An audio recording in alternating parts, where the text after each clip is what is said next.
വലതുകര canal Velanthavalam വരെ നീട്ടുക എന്ന കാലങ്ങളായുള്ള ആവശ്യം മുൻനിർത്തിയാണ് ജാഗരണ സമിതി വീണ്ടും സമരരംഗത്തിറങ്ങിയിട്ടുള്ളത്.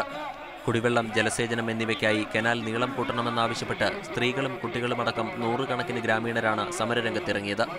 എല്ലിൻ കഷ്ണം എറിഞ്ഞുകൊടുത്ത് പാവപ്പെട്ടവനെ തൃപ്തിപ്പെടുത്താമെന്ന് ഭരണാധികാരികൾ കരുതേണ്ടെന്ന് ഉദ്ഘാടന സമ്മേളനത്തിൽ സംസാരിച്ച ആർച്ച് ബിഷപ്പ് എം സൂസേപ്പാക്യം പറഞ്ഞു. ചൂഷണത്തിലൂടെയും അധികാരം പിടിച്ചെടുക്കുവാനും നേട്ടങ്ങൾ കൊയ്യുവാനും ശ്രമിക്കുന്നവരെ പാഠങ്ങൾ എളുപ്പം പഠിപ്പിക്കുവാൻ സാധിച്ചില്ലെങ്കിലും അവരുടെ ഉറക്കം കെടുത്തുവാനായിട്ട് നാം തുടരുന്ന ഈ ധർമ്മസമരത്തിന് സാധിക്കുക തന്നെ ചെയ്യും. വിവിധ അതിരൂപതകളിലെ ബിഷപ്പുമാരും സമ്മേളനത്തിൽ പങ്കെടുത്തു. കുടിവെള്ളത്തിന്റെ പേരിൽ ഇടതു വലത് മുന്നണികൾ മേഖലയിലെ ജനങ്ങളെ വഞ്ചിച്ചതായി ആരോപിച്ച് കഴിഞ്ഞ ലോക്സഭാ തെരഞ്ഞെടുപ്പിൽ ജാഗരണ സമിതി നിഷേധ വോട്ടിന് ആഹ്വാനം ചെയ്തിരുന്നു.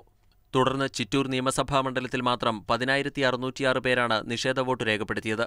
ആലത്തൂർ പാർലമെന്റ് മണ്ഡലത്തിലാകട്ടെ നോട്ടയ്ക്ക് ലഭിച്ച ആകെ വോട്ട് 21,417 ഈ സാഹചര്യത്തിൽ വരാൻ പോകുന്ന തദ്ദേശ ഭരണ തിരഞ്ഞെടുപ്പിലും മേഖലയിലെ ചൂടേറിയ രാഷ്ട്രീയ വിഷയം കനാൽ വെള്ളം തന്നെയാകുമെന്ന് ഉറപ്പാണ്. മാതൃഭൂമി ന്യൂസ്, പാലക്കാട്.